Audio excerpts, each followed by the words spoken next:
We will have the conversations that few are prepared to have, and more importantly, conversations centered on rationality. Subscribe now to listen to Rational Voices with Sunil.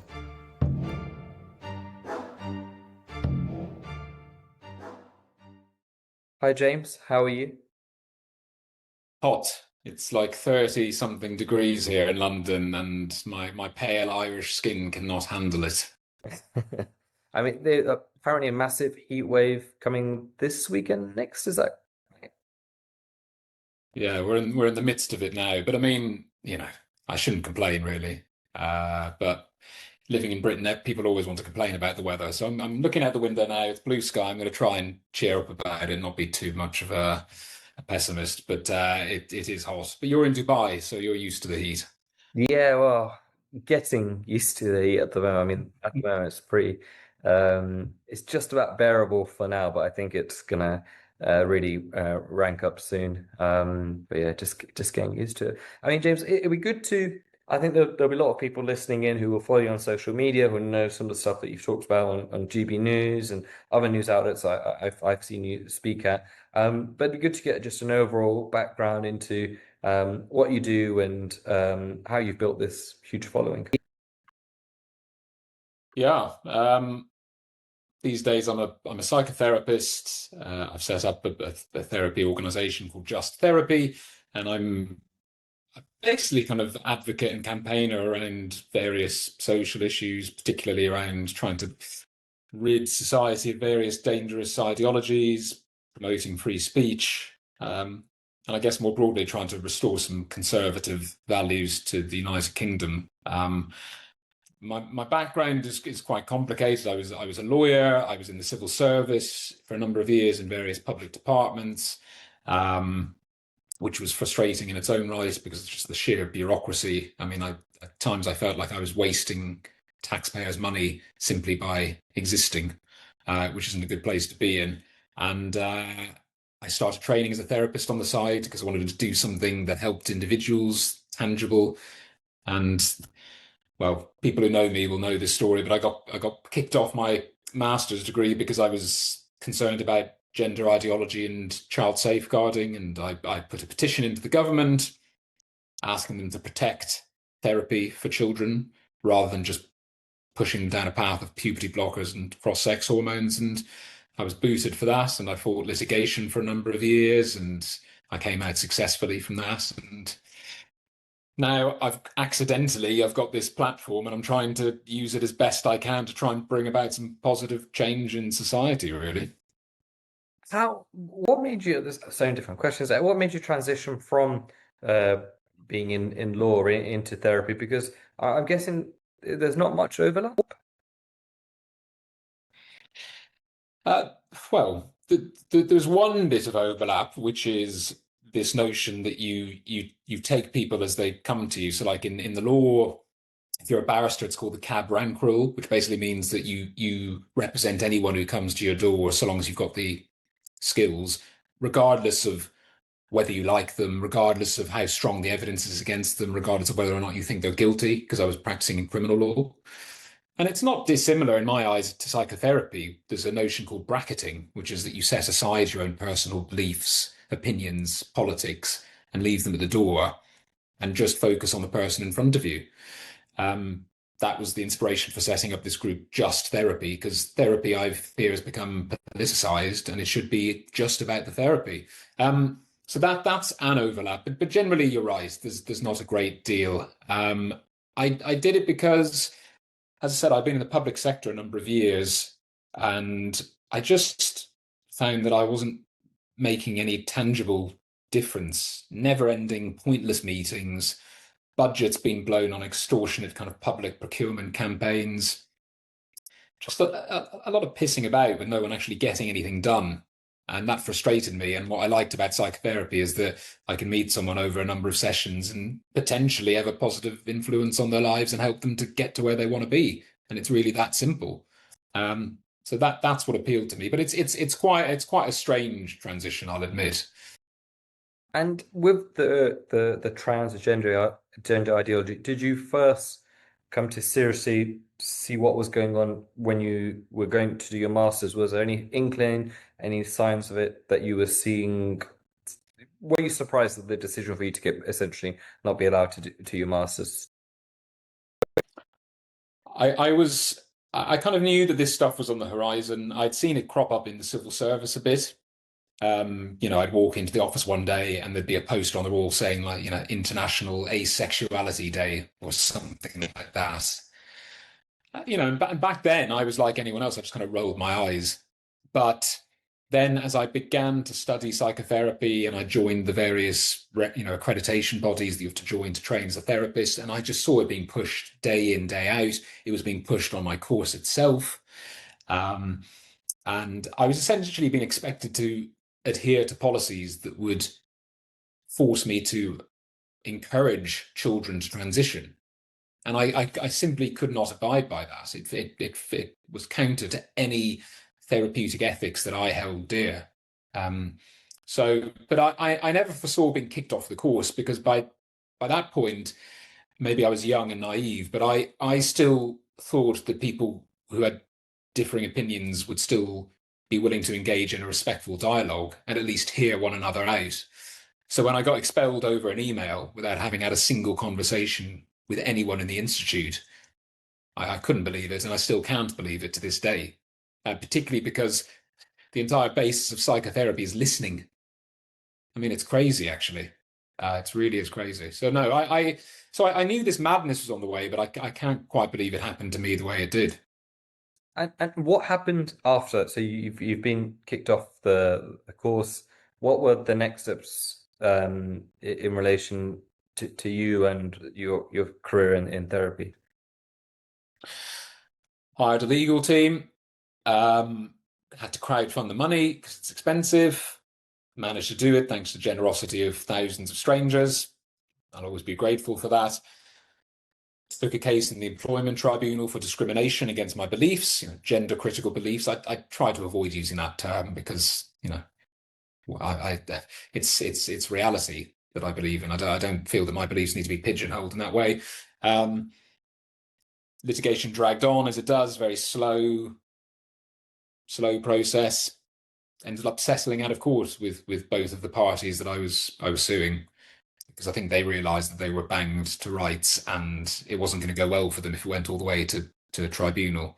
So we settled out of court last year, and they released two very positive statements, completely vindicating me, which I really value. That's why I was doing this. It was for vindication. And off the back of that, last December, I thought, right, now's the right time. The litigation's behind me. Let's set up this organization where we're bringing together therapists who have common principles and morals and ethics. And I launched my own private practice for the first time, and I'm now seeing clients every week for therapy. And it's really been quite warming that I've been able to do this because it looked at one point as if my entire vocational aspirations were just up in smoke. So I feel very privileged that I'm still able to see clients now. Definitely, it's amazing for you to be able to, from being kicked off the course to be able to complete studies and now have your own practice. It's amazing. And in terms of, I think the therapeutic world, I mean, so many people will have heard stories about some of the gender stuff that's pushed on kids, adults. You will obviously have a lot bigger insight than most on this. How much of a push has gender ideology and all this stuff had from therapists? It's everywhere. Um, the therapeutic bodies are pushing it on the membership. They're implementing policies by which you have to be gender affirming. There's a document, memorandum on conversion therapy, which again essentially forces practitioners to affirm gender identity in their clients. Um, Mental health resources that are provided in schools are often pushing this stuff as well. Childline, for example, because I volunteered as a counsellor at Childline for a number of years, which is a part of the NSPCC. They're pushing this stuff. It's all over their message boards, chat rooms, and guidance documents for young people who are struggling. So it's everywhere. You actually can't disentangle it. And I have so many parents in particular reach out to me because they don't know where to get support for their children or teenagers who are saying that they're in the wrong body, and they're terrified that they're going to send them to a therapist who's going to simply nod along and encourage them down this path of irreversible medicalization.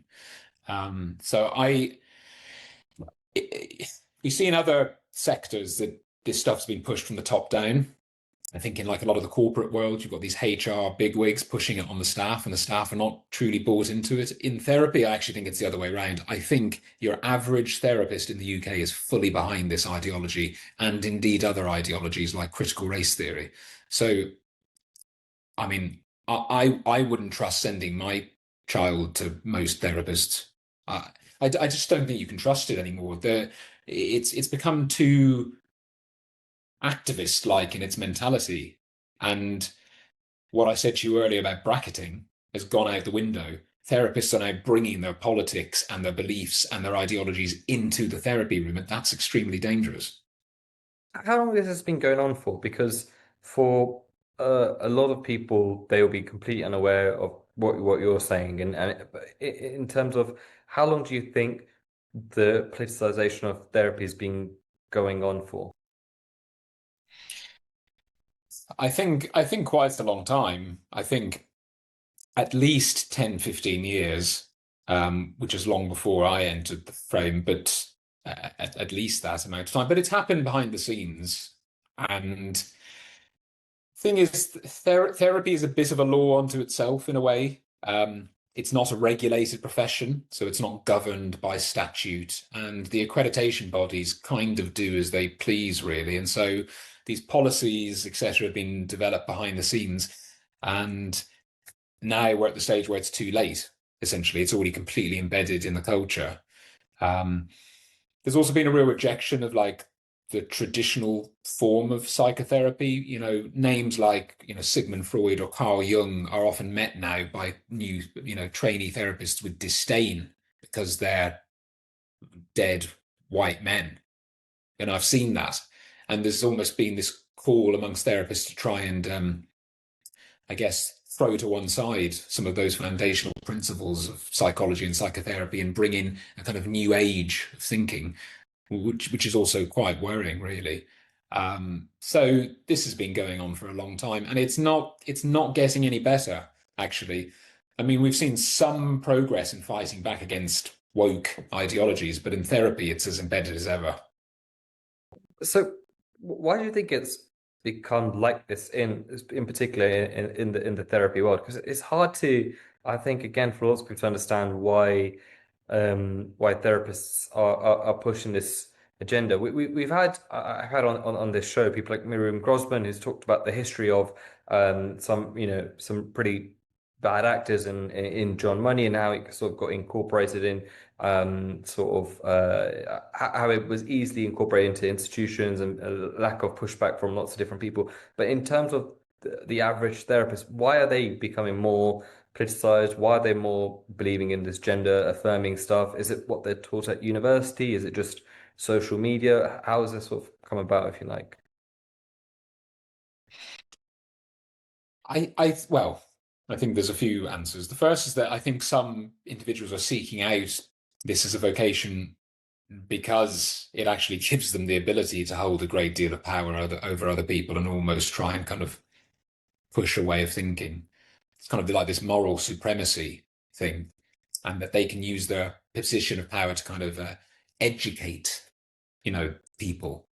Uh, a lot of people that enter therapy as practitioners are themselves deeply unwell mentally, and I think in desperate need of therapy themselves. And I'm not that might sound extreme, but it's really not. When I started off my training, it was being pushed on us this notion that therapists should be quote unquote wounded healers, and that if you yourself are wounded, you've got something extra that you can offer to the profession and to your clients. And I don't agree with that anyway as a principle, but I think as a result of that, it's attracting a lot of messed up people who I think themselves are actually doing this as much for themselves as for their clients. And I've come across some people that I would designate as lunatics in the course of my training and onwards since. So I think it's attracting the wrong kind of person in that respect as well. Um, the demographic of those becoming psychotherapists is also kind of interesting. Um, it's a very middle class profession. It's a very middle-aged profession. It's a very female profession. It's interesting that those calling for a kind of equality will not find that if they look around a therapy room. I mean, on my course, I was in a strong minority of straight white guys, one or two of us out of 15 to 20 people. So the demographic is interesting, but I think the middle class piece comes into it actually, because a lot of the woke ideologies are being pushed by those who have got, well, they're called luxury beliefs, aren't they? You know, people who have the time and the money and the freedom to sit around navel gazing and questioning their identity all the time are the ones most prone to pushing this. And you find it far less prevalent amongst, let's say, working class communities. So I do think that's also a part of it. There's a real lack of diversity of thought in this profession. Um, so I think it's kind of created a bit of a perfect storm, really. You've got people who I think are more drawn to these ideologies anyway, and also exhibiting signs of mental ill health themselves, and they're being let run riot essentially on some of the most vulnerable in society. It's really quite worrying. I think it's interesting talking about the wounded healers aspect. I mean, there's so many examples of people who um, don't have their own life in order, but then they want to give advice or talk about things to other people because it makes them feel better. Because in their own, it's actually harder for them to sort their own lives out. So it's easy almost to try and help somebody else's life. And it sounds, I don't know if that's the correct way of phrasing it, but it sounds like that's what's similarly happening in psychotherapy. Yeah, I think so. I think a lot of people are entering the profession because they kind of want to feel better about themselves. Um, but the truth is they can't handle it. I mean, therapists should be very strong and resilient. They should be able to take whatever comes at them. They should be able to work with clients regardless of what the issue is. But I hear stories of therapists refusing to see clients because their political beliefs don't align. Wow. I know of therapists who won't work with certain types of, I don't know, trauma or other types of presentation from the clients because they find it too triggering. I mean, we shouldn't be in a position where our therapists are getting triggered by the clients that they're meant to be serving. So there's a real issue of fragility actually amongst our therapists as well. And going back to sort of gender critic and gender ideology, um, you've obviously had the experience or know plenty of therapists who will be pushing this agenda on kids, on parents.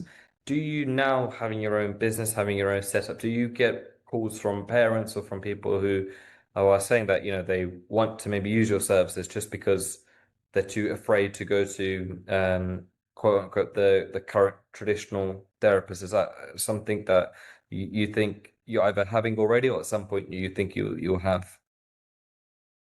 Yeah.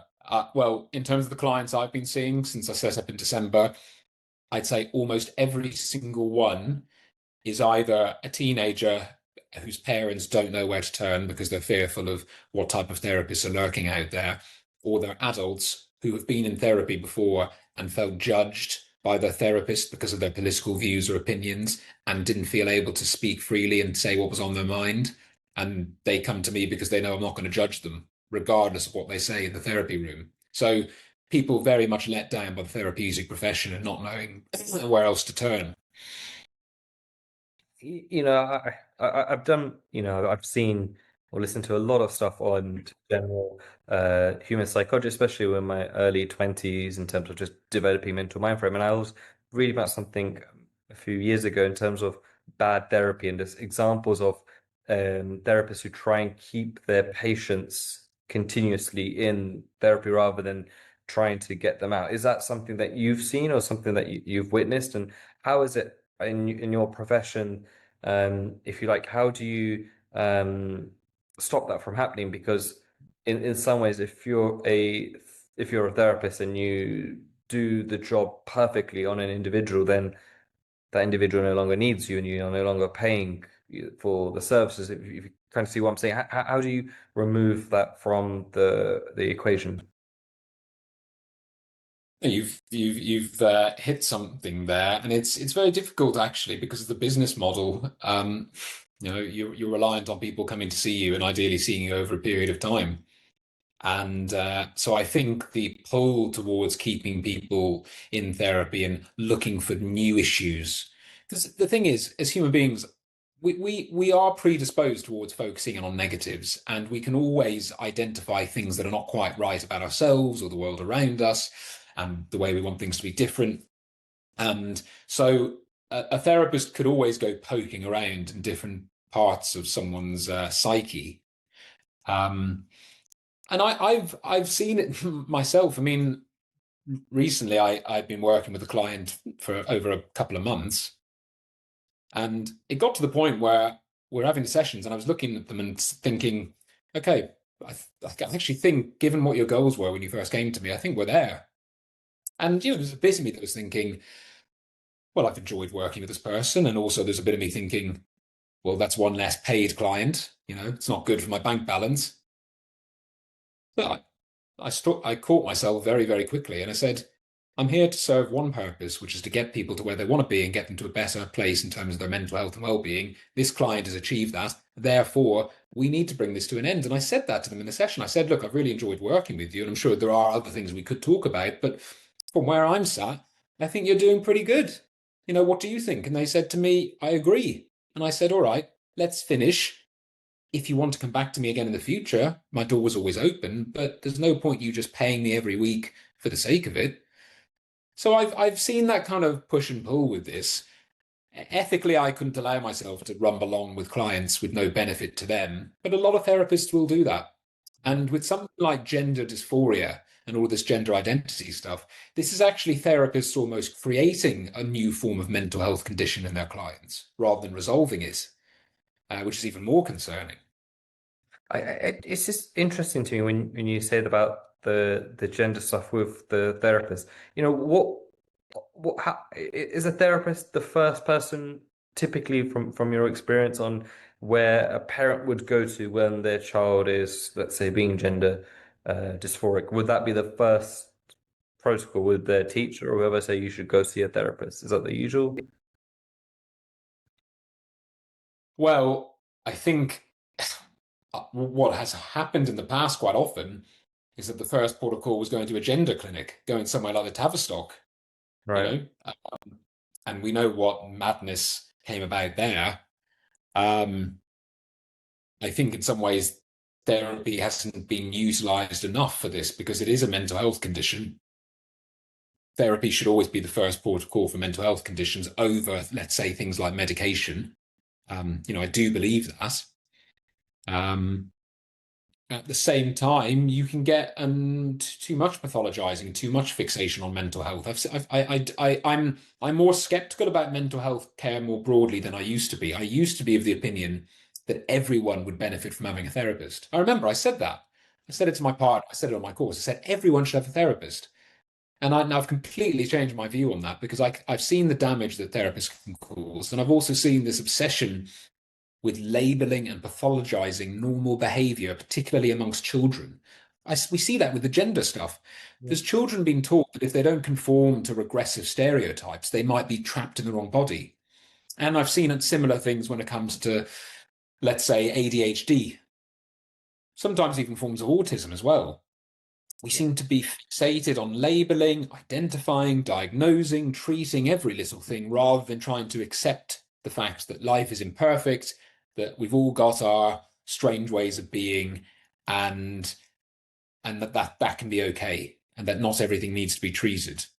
Um, and that's what I work on predominantly with my clients, I'd say, is resilience and acceptance, rather than never-ending pathologizing and excusing and justifying. And these days, you can get a lot of social credit by being a victim, and that includes being diagnosed with a mental health condition. And I've spoken to academics recently who say that they've seen a significant increase in the number of students looking for extensions, for example, in essays or extra time during exams, because they've got various forms of mental health condition, ranging from kind of generalized anxiety to depression.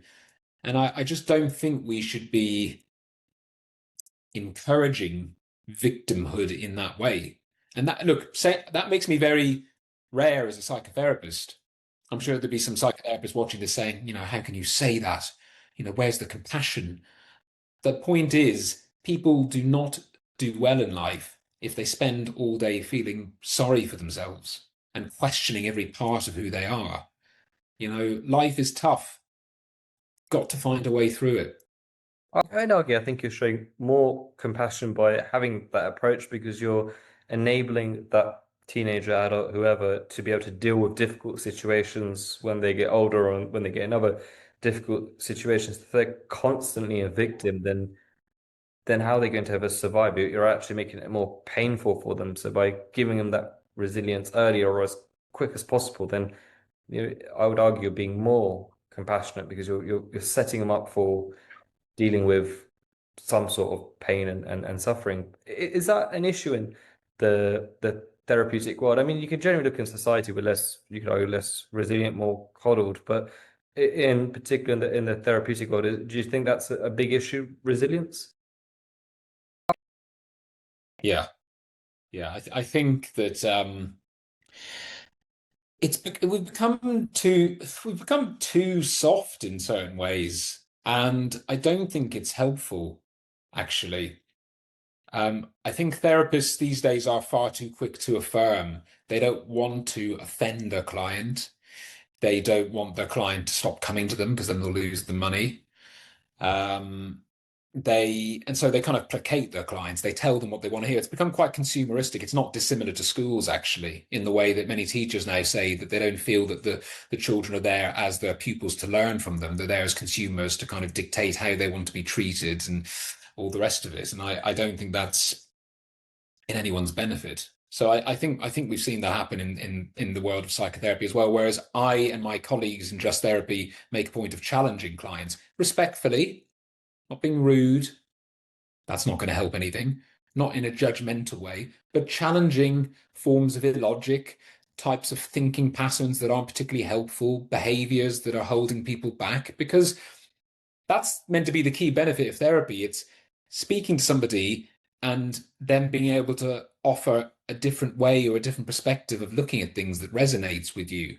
Because we can get ourselves into all sorts of bad habits in our own head, and you just can't see the wood from the trees. So I think therapists have to challenge their clients, even if they don't want to hear it. I'm guessing that must be one of the more difficult things in your line of work is challenging the client, the patient effectively, because again, the link with the financial aspect, if you're giving advice to somebody who doesn't like it, generally speaking, that person, in general, outside of therapy, they're more likely not to be a returning customer. They're likely not to come back if you're giving advice, whether it's at a shop or wherever. They're very likely not to come back. I suppose in therapy, there's already the person's admitted that they need help with something. So I suppose that kind of goodwill is there. But I'm guessing it's probably difficult in your position to give that difficult advice that you know that the patient may not like, but because there is that chance that the patient may just not turn up to the next session or just cancel going forward. Do you think that that's why sometimes the therapists don't give that tough love, difficult advice?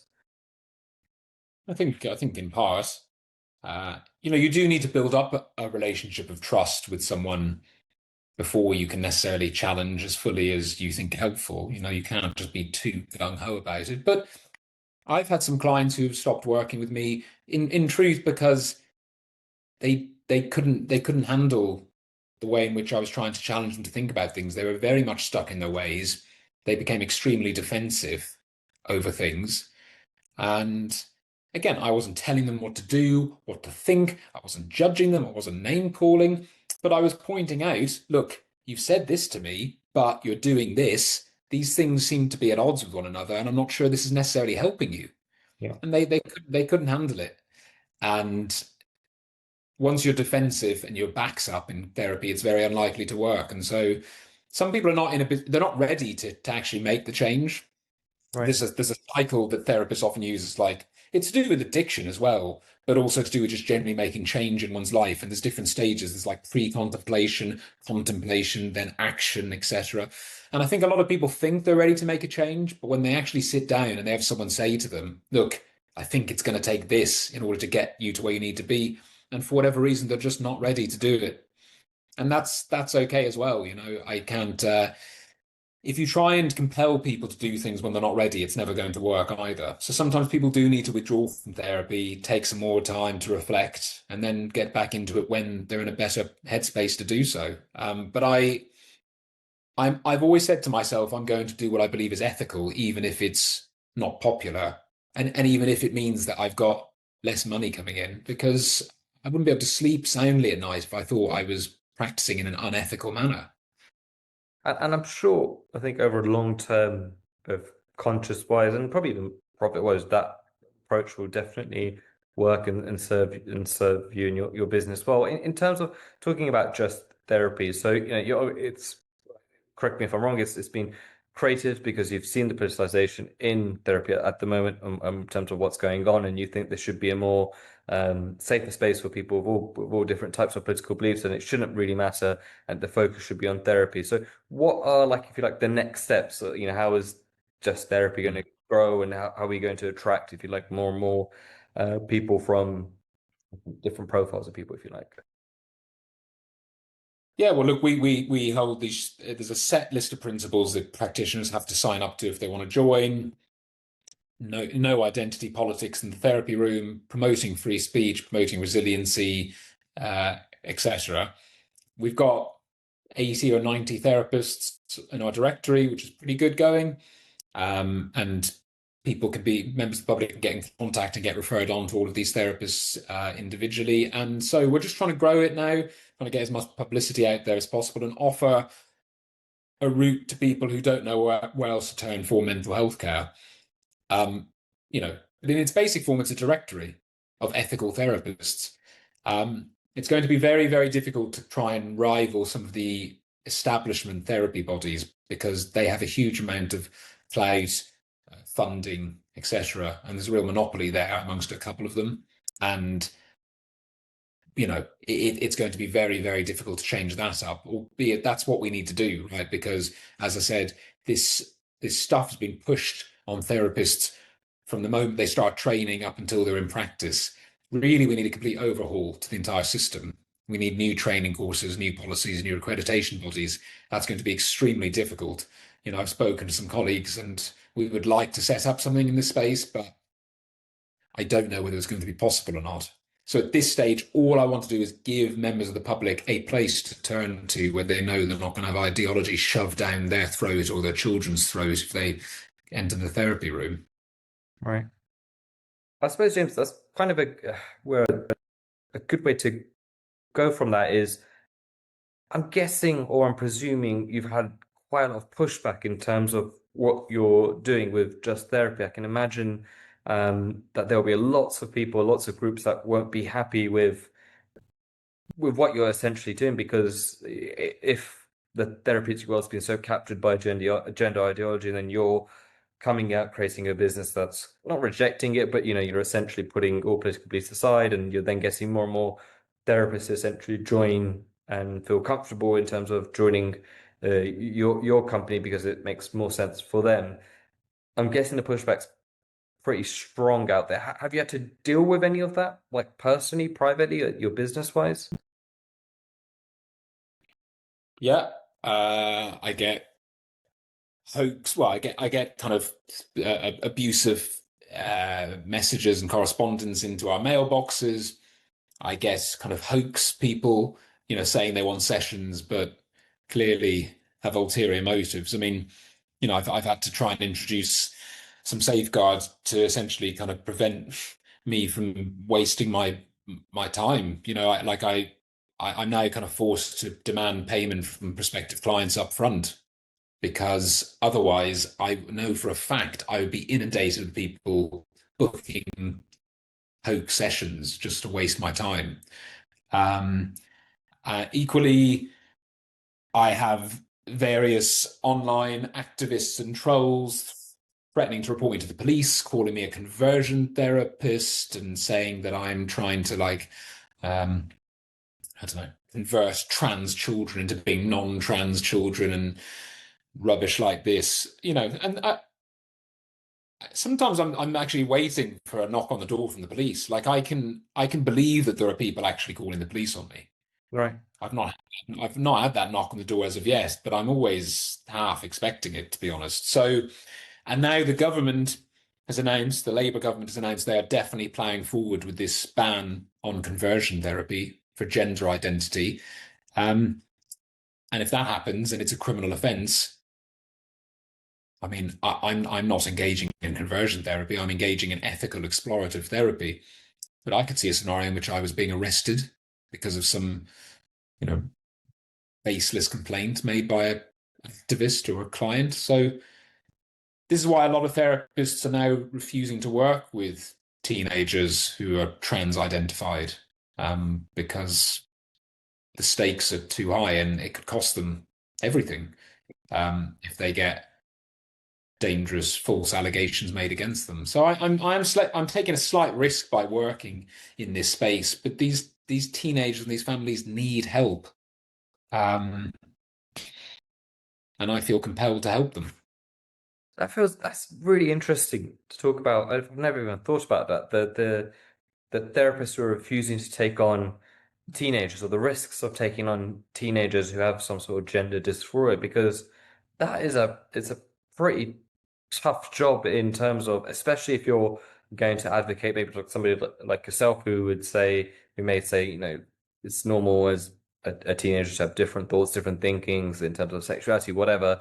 But then they would be, or the parents would be seeing all this stuff on social media or just general guidelines about the gender stuff being shoved really into their face, and they could easily come back at you and basically say you're doing conversion therapy even though you're not, and they could make all these sort of allegations towards you, and more than likely most people will take support of the perceived victim, the child and the parents.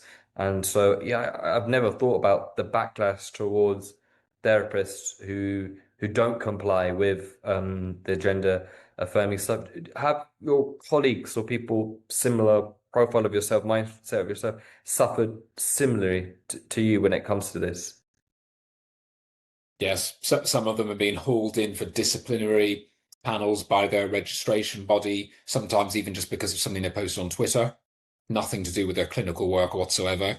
Um, in fact, there were a number of members of my Just Therapy directory who had their accreditation body write to them and say that they were not allowed to be a part of my directory because it didn't align with their principles. And they weren't in a position to lose their livelihoods. And so they said to me, James, I'm going to have to pull out of the directory altogether. So the fact that their accreditation bodies are putting pressure on them to disentangle themselves from just a series of kind of ethical principles, which is all that we're doing, is really quite concerning, actually.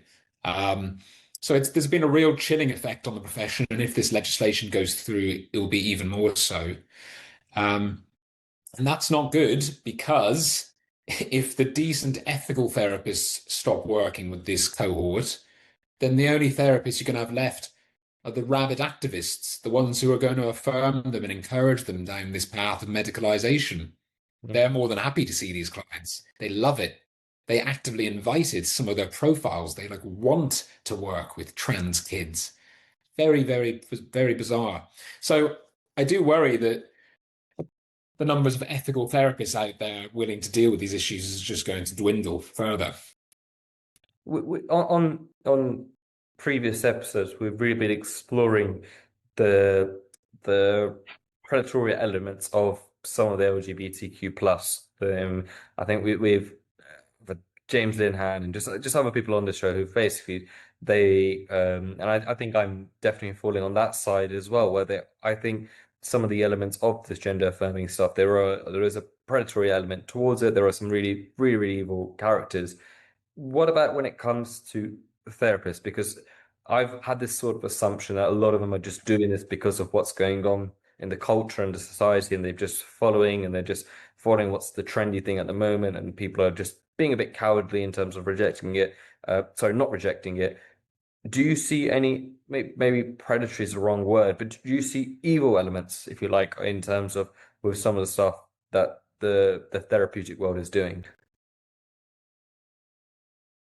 Well, on the trans stuff, most definitely, and I've come across some of these, and I would have no problem calling them evil individuals, and they are contributing to a world of pain and confusion and chaos for these young people because they want to push their own ideological narrative on them.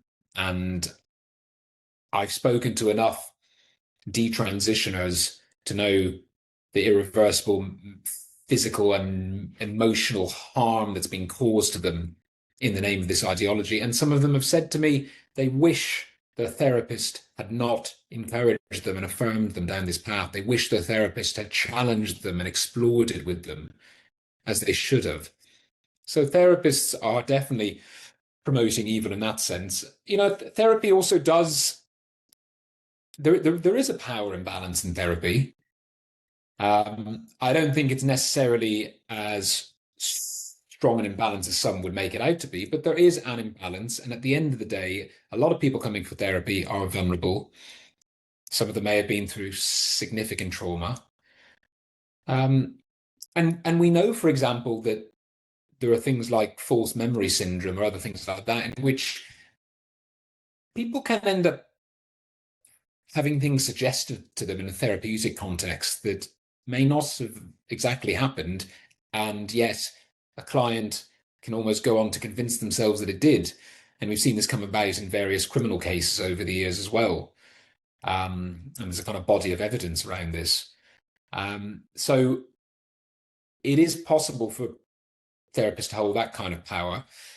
Similarly, people often turn to therapists when they're at a crossroads. They don't know what decision to make. Let's say, I don't know, I don't know whether to divorce my partner or not.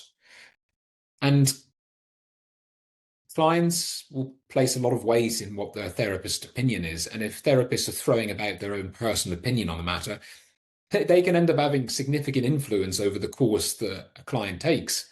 And it could be as black or white as that, whether you should stay or leave your partner. And that is a lot of power. And again, people can bring about great destruction through that as well. And then you've got all the kind of, I guess, cliched incidents of therapists misusing their power, like sleeping with their clients, etc., which I know still goes on. Um, that's a kind of tale as old as time, really. Um, doesn't mean it's acceptable because it's always been like this, but it has always been like this.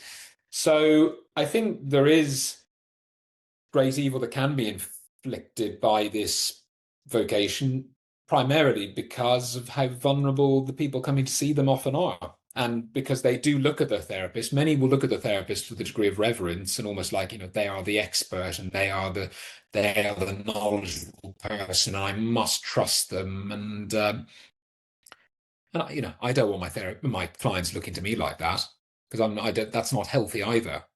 Some therapists, I think, have quite big egos in the sense that they want to be idolized by their clients, and that's not healthy. Right. And when it comes to in particular, the gender affirming movement, the trans ideology, do you see evilness there, if you like, where therapists are deliberately pushing this ideology. They don't even fully understand it themselves, or I think where I'm trying to come with this is I just find it very hard um, for people to give such life-changing advice if they don't fully believe in it. So I find it very hard to fathom how somebody, a therapist, a doctor, whoever, could give the advice to a parent, to a child, to change their gender, to do this life-changing surgery, this life-changing moment, unless they truly, truly believe in it. And so, do you think there's ulterior motives involved when they are giving this advice, if you like? I think some of them think they're doing the right thing. They think this is being kind. They're not engaging their brains because, of course, It is the opposite of kind to encourage children to try and fundamentally change who they are, encouraging them to believe in a delusion, and then encouraging them to essentially become mutilated and even sterilized. I mean, there's absolutely nothing kind about that. That is evil. But I think because of the way the culture is in our society these days, and because of virtue signaling, because of this obsession with political correctness, victim hierarchies, privilege, and all the rest of it, that a lot of these people convince themselves this is the right thing to do. Um, so I'm not saying that every therapist that pushes this is dead set on causing chaos and wanting to harm as many people as possible, although I think there are some who would fall into that category. I think most uh, believe that they're doing the right thing because it's kind of become the status quo in society. You know, even we're in the middle of Pride Month at the moment. I'm seeing this virtue signaling stuff everywhere from NHS bodies, from coffee shops, bookstores, other public departments, you know, still encouraging pronoun usage, still flying trans flags from local council buildings, still holding pride and trans related assemblies in schools. I mean, this stuff really is everywhere. And so it's actually, I think a lot of people are just going along with it. I think it is really scary, even despite the Supreme Court ruling, that so many of these institutions, these bodies are basically just either outright rejecting the ruling or inadvertently doing it. And I think that's really, really scary in terms of what's going on in the UK. How do you see the trans, the gender affirming stuff going in the UK over the course of the next few months and years? Because we did have that Supreme Court ruling, but there does seem to be a rejection, more of a rejection I expected on that ruling. What do you think is going to happen in the coming months and years in the UK with this? Yeah, we've had various wins in the courts, within politics as well. Um, and I don't take those for granted, and those have been hard fought, but it's not enough because this isn't some ideology or political movement that will just disappear overnight because these people, it doesn't matter if the highest court in the land tells them it's so. It doesn't matter if their politicians pass laws telling them it's so. It doesn't matter if they're presented with a science manual explaining the biological nature of sex. They disregard all of it because this is like a cult and they believe it regardless. And so I am now increasingly feeling that this is basically a kind of societal wide contagious mental health condition that is based around delusional thinking. And so I don't think campaigning for change in politics or Supreme Court judgments and the like is going to be sufficient. Actually, I feel like people have genuinely been infected with this. And again, that might sound like extreme language, but we know for a fact that various mental health conditions can transfer from one person to another through this contagion aspect. We see that with things like anorexia and self-harm running rife, particularly through girls' schools. Um, and we've seen it with other types of mental health condition like Tourette's syndrome, in which one kid in a class develops Tourette-like tics, and then all of a sudden one of their classmates develops it a week or two later. So we know this for a fact. I think it's the same thing. Um, so that's the difficult question. Like, what do we do about this? But we need to, others, we need to come up with some sort of kind of societal-wide treatment for this. Um, it, you know, spoken about lobotomies and things like that before in the past, but we need like a metaphorical societal lobotomy, like because people's thinking has become so warped and people are not living in reality anymore. And there's nothing more dangerous for a human being than to ignore reality and choose delusion over that. And so I don't know where we go from here, if I'm honest. But what I do know is it's damn serious and it's not going to disappear overnight. And people who are saying woke is dead, I don't agree.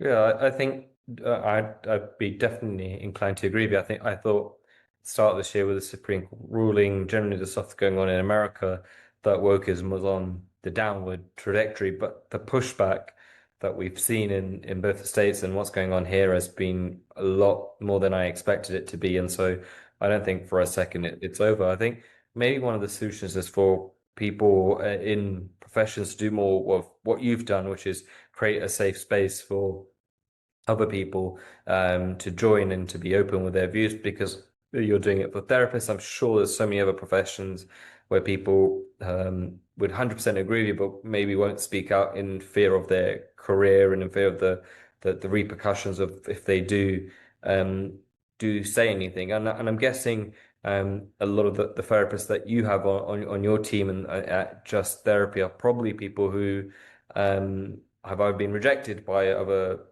uh, clinics or they just feel more comfortable with a group like yourself. Do you think that with Just Therapy that there is room for quite aggressive expansion because there are just so many people out there, both on the patient side that are looking for people like yourself, and then on the other side there are therapists who are looking for a better home, if you like.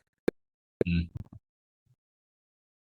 Well, like I said, I mean, at this point, the main aim is to have a route for people to find ethical therapy. But we are growing all the time. I've had a lot of interest in people beyond the United Kingdom as well. I've tried to keep it to the UK at this point in time, but a lot of interested practitioners in the States and Canada and beyond. So there's definitely room for expansion. Um, the world of psychotherapy does need some sort of counter movement for sure. And there's lots of disparate groups. There's lots of groups in this space in the UK doing things in this. I think we need to come together and we need to try and push forward with something because I, I don't mean this literally before the police come knocking on my door, but I kind of want to burn the existing therapeutic establishment to the ground. It's not fit for purpose anymore. It's caused so much damage to so many vulnerable people, and I don't think it can be fixed from the inside. So something new does need to come along, and I'm keen to play a part in that if I can. Amazing. Well, it's been amazing speaking to you, James. I've learned so much about just therapy, what's going on in the therapy world, and yeah, I'm sure it'll be so interesting for some people listening to this. We have a closing ritual on this show where I always ask the guest for an unpopular opinion that they have that they think should be popular. So it can be based on a conversation we just had. It can be something completely different, trivial. But yeah, a unpopular opinion that you have that you think should be popular. Hmm. Well, I think this has got mixed popularity out there, but in the circles I'm within, particularly on social media, it seems to be more unpopular than popular. But I am a staunch advocate for the death penalty, and I think that should be reintroduced. And I would have it reintroduced for uh, certainly serial murderers, but rapists as well. I mean, I haven't quite decided where the threshold would be, but to be honest, I think actually murder and rape, Right. I would, and that's because I think that it's the only way of achieving true justice. And I think if you do it in the right way, it can be a strong deterrent because there are far too many people being killed needlessly in this country. There are far too many women and some men as well being raped in this country as well. These are the most horrific things imaginable. And I don't think that even a life behind bars, with how relatively cushy it is, I just don't think that that squares up. So I support the death penalty, and I would like to bring that back. And if not that, then life should mean life. We have far too many people in this country committing heinous offences who have at least the possibility of getting out. And even the possibility, that hope of getting out, is still too much of a comfort for them. I think some people deserve to rot behind bars, and perhaps that comment won't make me particularly popular with some groups of people, but it's how I feel. Interesting. I'm sure we'll get a interesting reaction in the comments of this episode. But James, thank you so much for your time again. It's been amazing speaking to you. Thank you. I enjoyed it. Cheers.